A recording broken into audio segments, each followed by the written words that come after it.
السلام علیکم۔ بہت ہی اچھی خبر اور بہت ہی بڑی خبر، جس خبر کا ایک عرصے سے انتظار کیا جا رہا تھا۔ سعودی عرب سے اچھی خبر یہ آئی ہے کہ بالآخر آج سعودی عرب سے پھنسے ہوئے افراد کو لے کر پاکستان انٹرنیشنل ایئر لائن کی پہلی پرواز الریاض کے کنگ خالد ایئرپورٹ سے پاکستان اسلام آباد کے لیے روانہ ہو گئی ہے۔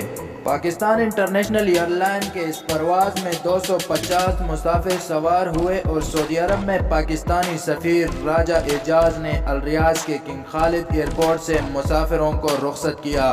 یاد رہے یہ 15 مارچ 2020 کے بعد پاکستان انٹرنیشنل ایئر لائن کی سعودی عرب سے پاکستان کے لیے پہلی پرواز ہے۔ یاد رہے کہ اس سے قبل منسٹری آف اوورسیز پاکستانیز اور PIA کی جانب سے ایک فلائٹ شیڈول ترتیب دی گئی تھی، جس کے مطابق دنیا کے مختلف ممالک میں پھنسے پاکستانیوں کو وطن واپس لانا تھا، اور اسی سلسلے کی آج یہ 2 پروازیں سعودی عرب سے شیڈول تھی۔ ایک فلائٹ جدہ جبکہ دوسری الریاض سے تھی، اور دونوں فلائٹوں میں ابتدائی طور پر 500 مسافروں کو پاکستان لایا جائے گا۔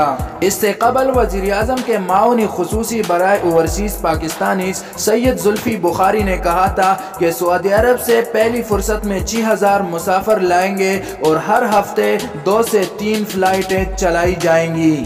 سعودی عرب سے پاکستان کے لیے مزید 2 سے 3 فلائٹوں کی شیڈول اس ہفتے متوقع ہیں۔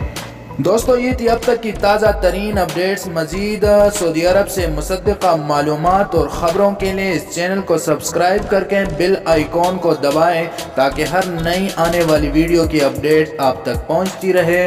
اللہ حافظ و ناصر۔